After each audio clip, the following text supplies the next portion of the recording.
Hello YouTube, Mars13 here, and welcome to my first reaction video. Now this video that we're going to be reacting is called Purple Guy's Anger plus the Dislocation Theory, and this video, FNAF Dislocation. And this video is by 8-Bit Gaming. You should like, oh my god, if you have not subscribed to them, then what are you waiting for? Just like, subscribe to them. They don't do theories too much anymore, but when they do, it's like really well, and they have awesome videos as well. So just subscribe to them already. And I'd like to thank them for making the video. Anyways, so 3, 2, 1, go! Their old intro. Oh yeah.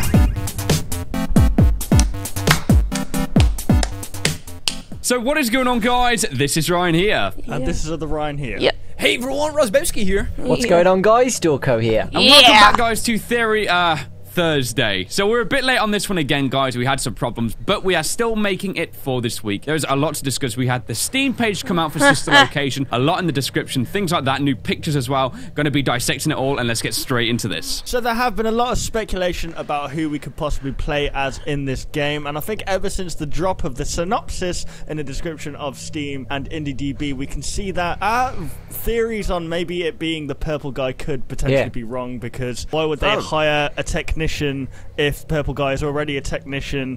Then again, it could be a family member. What do you guys think? Straight off the bat, I'm just going to disagree with the fact that it might actually be the purple man we play as still. And the reason being that they're looking for a night guard, they're looking for a technician that already knows how to run these sort of things and run an establishment or maintaining of these robots. And the purple man probably already knows how to do this. True, if he has not yet been caught as the murderer, then his record's clean. Why would you not hire somebody that already knows how to do the job? If he's already worked in a pizzeria, a restaurant, or something like that, and has dealt with animatronics and robots before, he's got the experience. And if you're quickly trying to build up a new restaurant or a new franchise, then you're going to pick somebody that already knows how to do it. And what better way is to hire somebody you already know?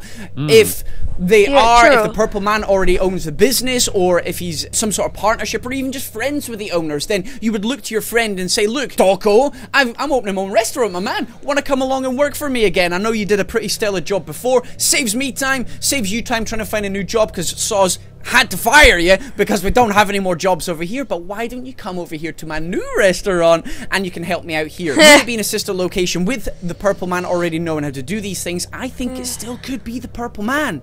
Yeah, that's my opinion. Yeah, even if the technician isn't purple man, we still need to remember the fact in the source code it was Afton Robotics, so I think some part of Purple Man will be in this game. But I want to go back to a theory where it was actually in Those Nights at Rachel's, when it said the killer killed the kids to get rid of the business. What if the Purple Man was killing kids at Freddy Fazbear's to bring this business like better than and that's definitely what we're going to be speaking about for point 2 as well, because that is like I think that's something that's now starting to emerge. I think the other way you could possibly see this is that it could simply be like a play on words, for the simple fact of course we're going to be taking the role of the night guard, so it might not have any true significance to the story, but where it says hiring a new technician, we are technically the technician during our role there.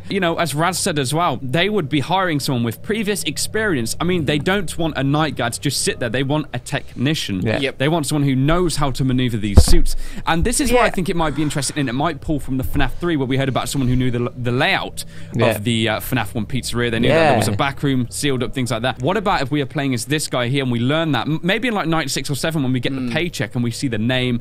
I mean, it could include something like a CV, like a resume. It might show like, I don't know, previous experience at the FNAF place.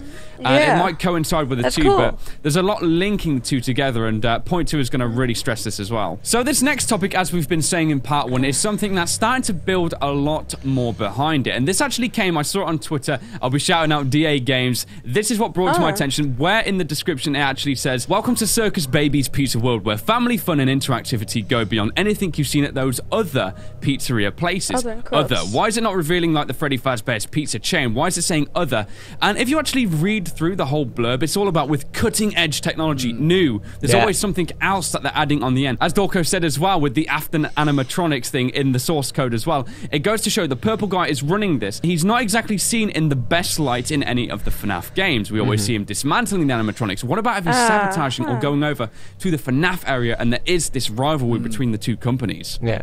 Well, the thing is, we've got to think about the name sister location. As we know, sister locations are like McDonald's and KFC. Is that correct? It's kind of like that. So I guess like they are competitors in a way. They're two different things, but they're owned by the same kind of thing. It can kind of be like there can be a McDonald's, but it's not actually managed by McDonald's. Like the franchise name has been bought out, and that's probably why, for example, you're seeing Freddy Fazbear and Foxy and all these unique characters that they're shown in a different light, because it is. So maybe it is in partnership with the actual FNAF establishments, but maybe Sister Location is running a little bit differently and still trying to get its name out there over the FNAF ones. They are using the name of Freddy and Foxy to obviously drive the customers in, so they're definitely in cooperation or in some sort of partnership. That's gonna be a long but at the same time, it looks like they're trying to distance themselves from what's gone on. Yes. So obviously something has happened at Freddy Fazbear's Pizzeria or Fredbear's Diner or whatever era this is. We don't quite know yet, but it is looking like something's happened over there. They've decided we need to set up another company to make money,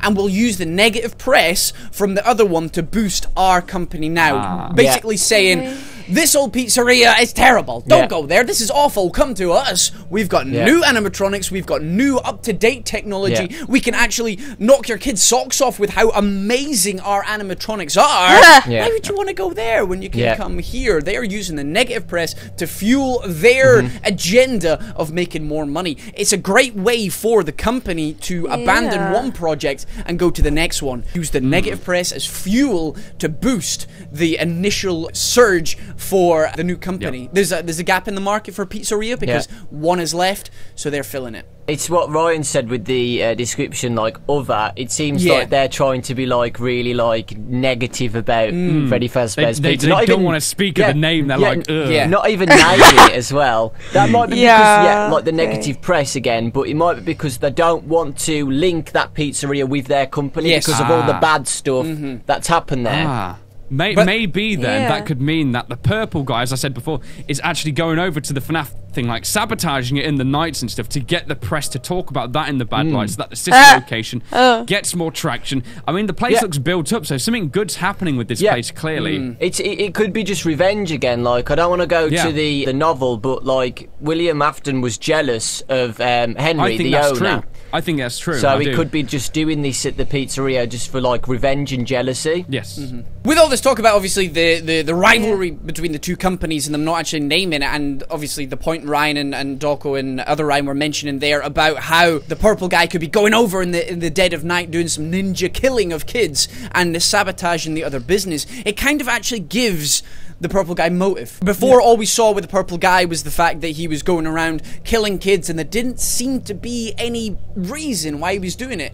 Was he just a psychopath? Did he just have a thirst for murder? We didn't know any of this. But if he is actually going out to sabotage the other company, it's extreme action, but it actually gives him some roundness to the character. It's not just killing for no reason, because that's not satisfactory enough. There's got to be a motive, and we've been trying to work this out for ages. It's got to be Freddy Fazbear's Pizza, because why does he keep going to that location? He could go to a park or something and kill kids. He's going to the pizzerias all the time, so there's obviously a reason why he's going there. We just assumed before it was because he worked there, but maybe it is because he did work there, set up his own company, and is now going back to destroy the competitor. Now, I was going to say, I think obviously we got to think about the source code of the sister location. It does say Afton Robotics, and obviously if the purple guy is William Afton and he owns these animatronics, then maybe it's more of a case of the top guy, whoever it may be, who owns these little chains,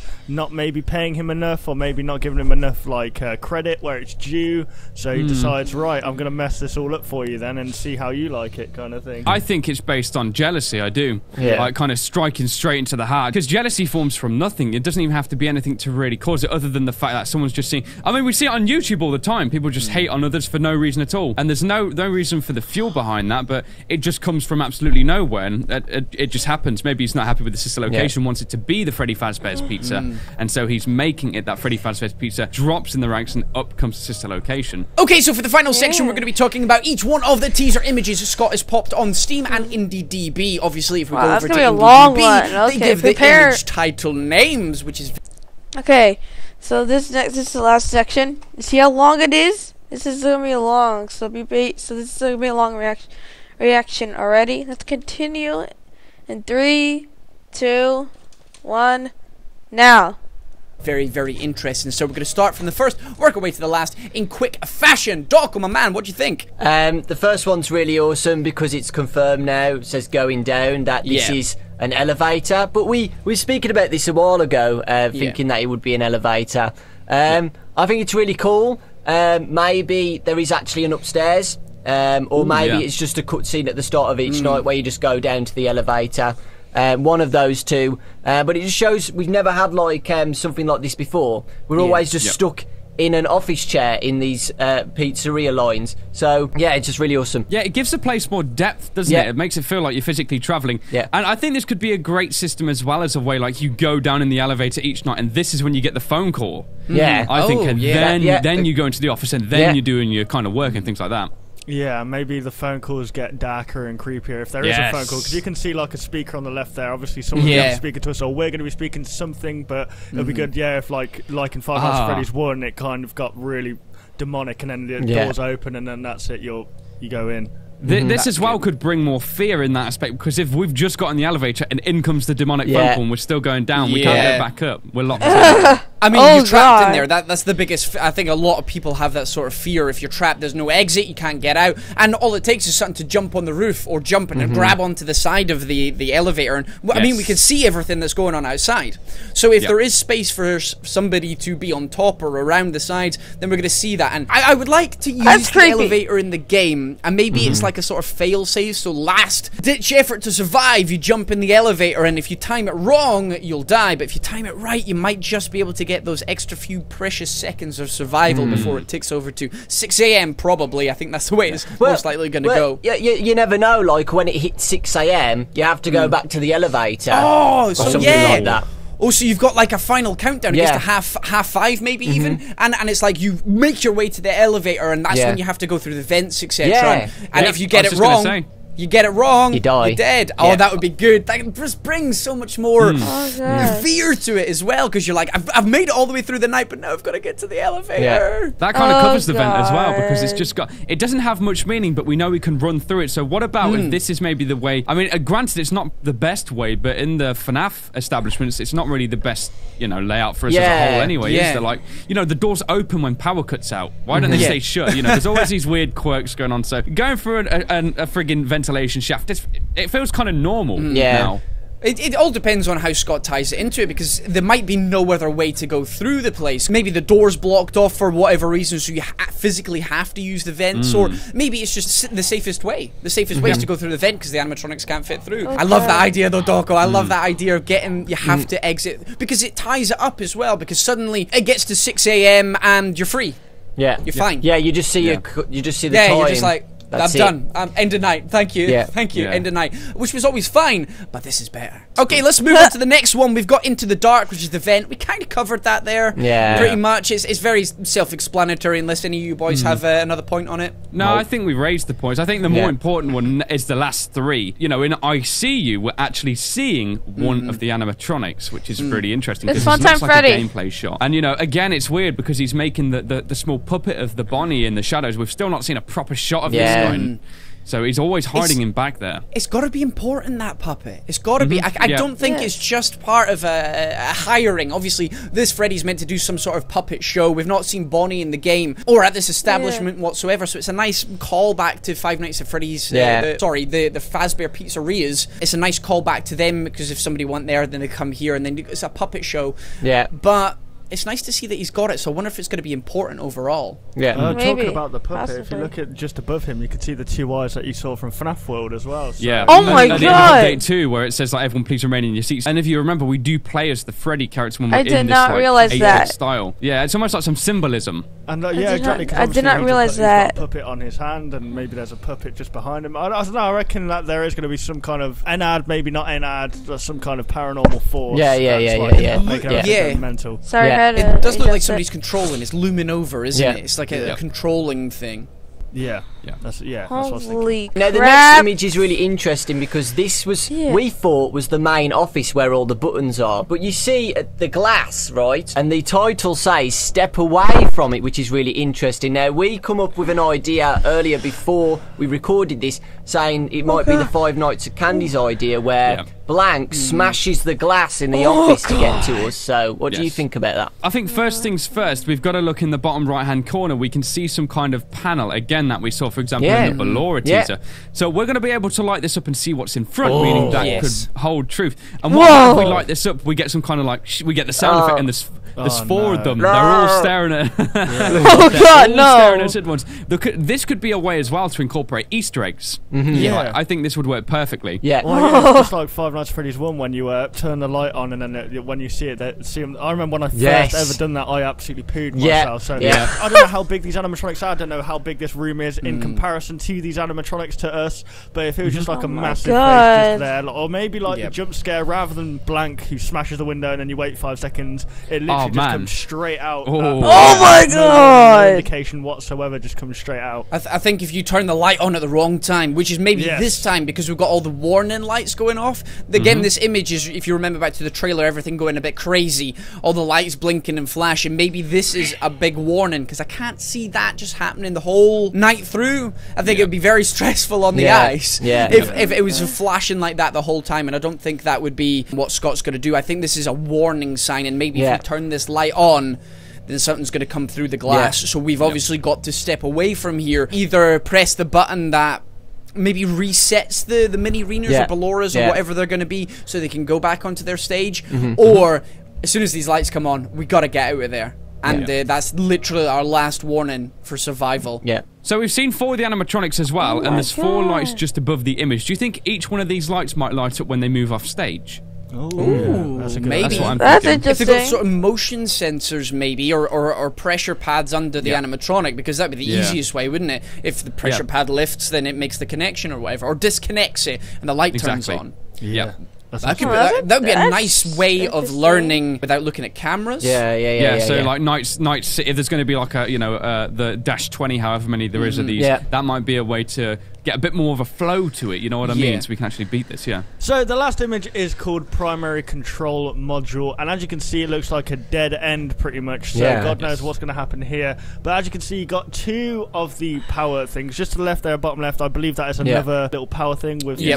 So maybe it's going to be like FNAF 1. This room where it's right, left, there's a door on the right and a door on the left, and maybe this is where the vent comes into play, because I don't know how you're meant to turn around. Maybe there'll be some kind of 360 motion or something, but maybe the vent is just underneath that fan, and that's where you go through to escape the animatronics. That might be behind you or to your right or to your left. I agree with that. I think there could be a vent because it's suddenly cut off there, so Scott doesn't want to give away everything. I think at the very bottom of the image, under the fan, I think there is a vent there that you can just quickly slip under if you need to. Again, it's very easy to implement now. You'll just click on the part of it and you just glide through like a slippery fish into the vent system. I think that would be fantastic. A point I want to raise is because we've got these 2 identical boxes, or what we're assuming the one on the bottom left to be is an identical box with the lightning symbol and the light on it. I think if we turn around, it is going to be a 360 maneuver, and we actually look back to the image we were talking about previously with the magician character and the bright coloured lights. I think we turn to the left of the image, and then we're facing these big windows where we can see everything. So I think it is going to be a 360 room, and that's why you said this is the main, primary control module. I think, and obviously we've got what looks to maybe be camera screens around the top.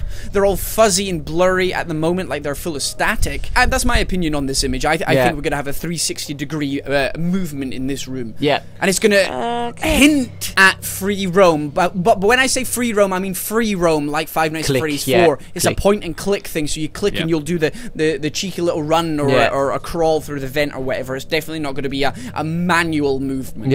I like the idea that this is behind the glass room, because then the glass room's still the primary control module, like where we are. Other than that, if this isn't from behind, I thought like behind could be just another place where we can go through a vent or something like that. But I like that, how this image could be the behind screen of the front control panel. So something that's got me thinking as well about this is that we don't actually have any way, so it seems on screen, of using cameras. However, in the top right, we can see a camera there. Yes. Meaning there must be the camera mechanics, which I think personally is what makes the FNAF series so much fun. Watching these guys move around rather than being completely in the dark. So I think potentially this could be a spin to the left maybe, or the right. Of course, because we can see the glass still along the sides linking that.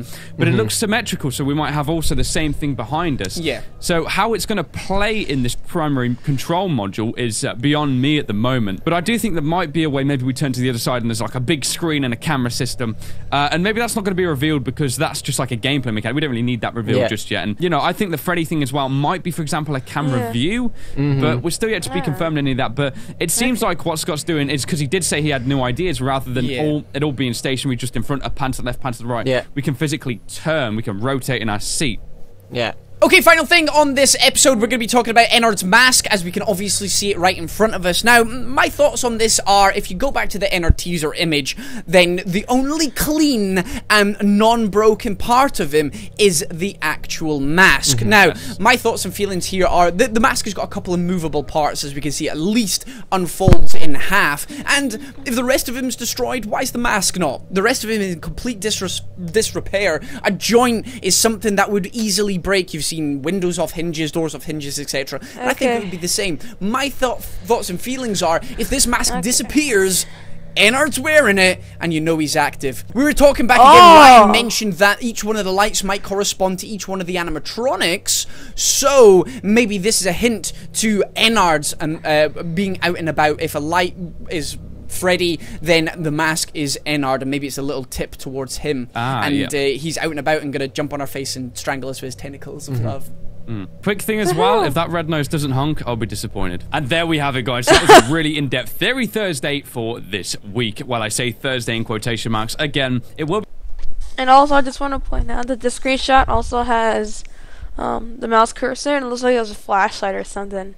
Anyways, continue now. It'll be Thursday next week, guys, and also be sure to let us know any of your theories and suggestions in the comment section down below, because I'm sure everyone else has different opinions on this, and it will be awesome to hear them. Yeah, if you guys did enjoy, want to leave a like rating down below, and if you're new to any of our channels, why not subscribe? The boys' links will be in the description down below, and yeah. So thank you so much for watching this video, guys. We all, of course, hope you did enjoy, and we will all, of course, see you on the next one. Bye. Bye. Yeah. Want to see even more content from us? Consider liking and subscribing to ensure you'll see all content in the foreseeable future. And hey, why not check out our past 2 videos?